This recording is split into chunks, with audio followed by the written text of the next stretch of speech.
Okay, I'm here at Petersburg, and I am at Battery 5 of the Dimmock Line. In 1862, 2 years before the first Federals appeared here at Petersburg, Confederate Captain Charles Dimmock oversaw the construction of a 10-mile line of defensive works, which made a ring around Petersburg. This is Battery 5, one of the largest of the 55 artillery positions in the Dimmock Line. Now, most of the works that we see were built by slaves. The parapet to the left was added by the Federal Army after the battle here on June 15th of 1864. On this side, on June the 15th, 1864, more than 30,000 Union troops marched from the east toward the Dimmock Line. Only 2,300 Confederates stood between the Federals and Petersburg.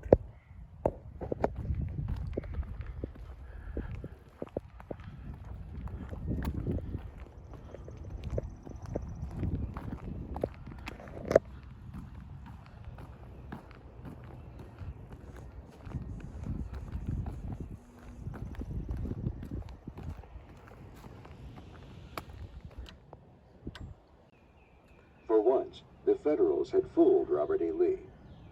With his army entrenched around Richmond, 23 miles north of here, Lee knew nothing of the more than 30,000 Union troops that marched toward Petersburg the afternoon of June 15, 1864. Only 2,300 Confederates were in the Dimmock Line that afternoon. 1 man for every 6 approaching Federals.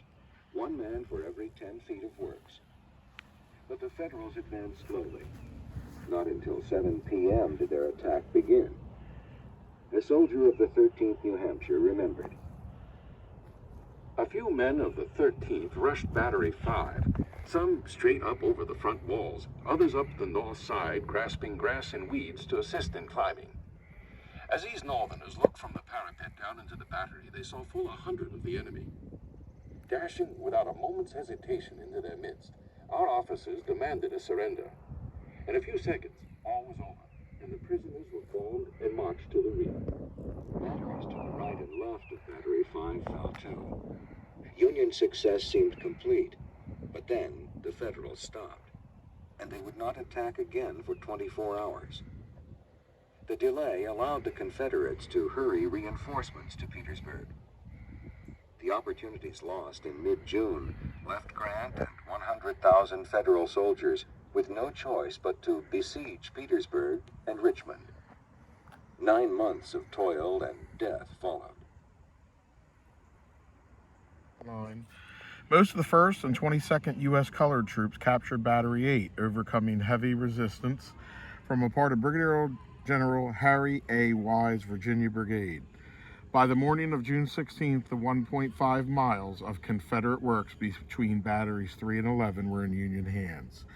After capturing this section of the Dimmock Line, the Federals incorporated parts of it, including Battery 8, into a second line of siege works. Battery 8 would see combat only one more time, when Union guns here helped repel the Confederate breakthrough at Fort Stedman in March of 1865.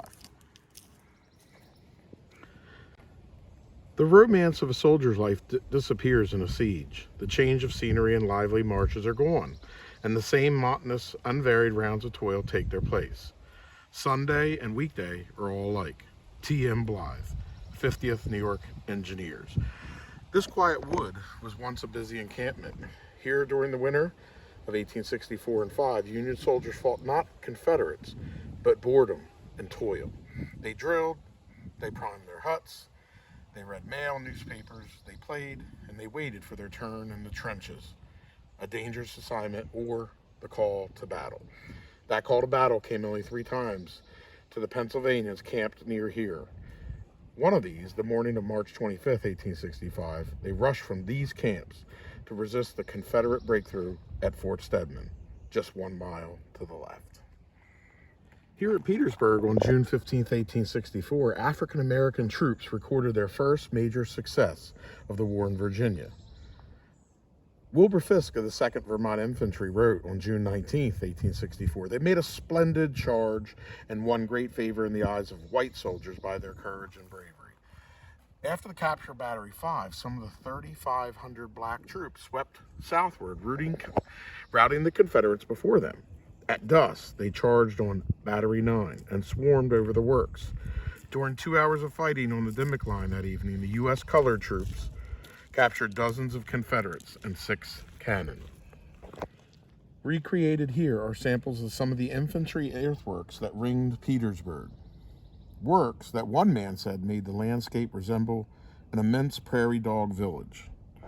As the siege wore on, assaults against the entrenched positions became rare. Most of the pitched battles at Petersburg took place beyond the flanks of armies as the Federals relentlessly pushed westward to cut the rail lines and roads into the city.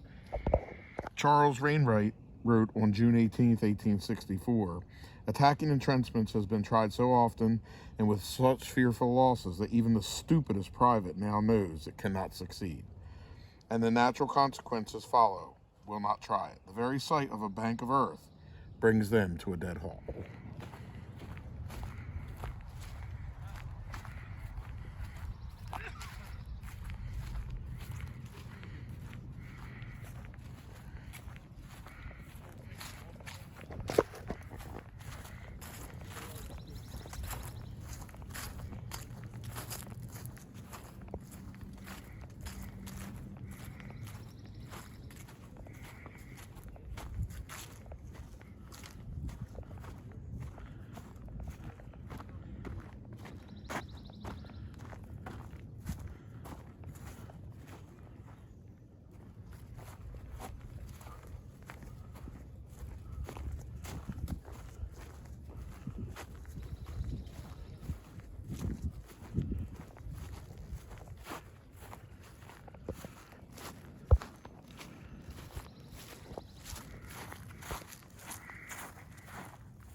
Few military men believed the Pennsylvanians could do it, and certainly the military men did little to help.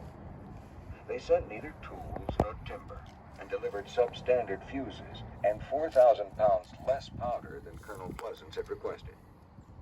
Still, the coal miners of the 48th Pennsylvania toiled round the clock.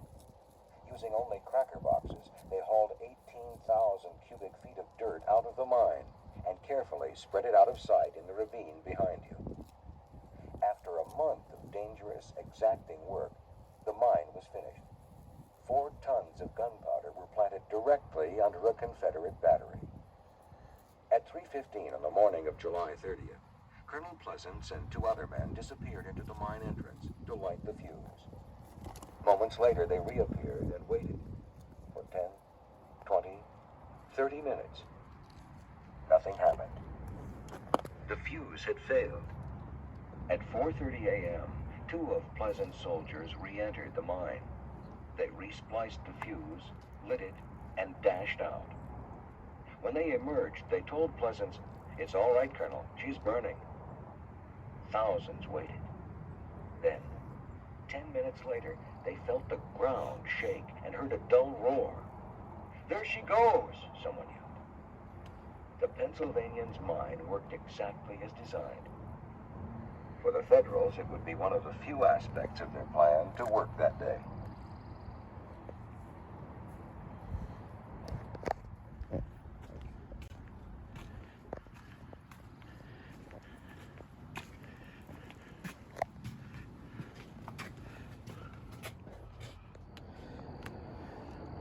One of the first Union officers to reach the crater remembered the scene. Little did our men anticipate what they would see upon arriving there. An enormous hole in the ground filled with dust, great blocks of clay, guns, broken carriages, projecting timbers, and men buried in various ways. Some up to their necks, others to their waists, some with only their feet and legs protruding from the earth. Federal troops jumped into the crater to help trapped victims or to escape the intensifying Confederate fire. The attack stalled. For hours, the Federals huddled here and in the nearby works. The crater was full to suffocation. Every organization melted away into a mass of human beings clinging by toes and heels to the almost perpendicular sides. If a man was shot on the crest, he fell and rolled to the bottom of the pit. Major William Powell, USA. 15,000 Federals would hold the crater and the surrounding works for more than 8 hours. By battle's end, nearly 4,000 would be killed, wounded, or captured.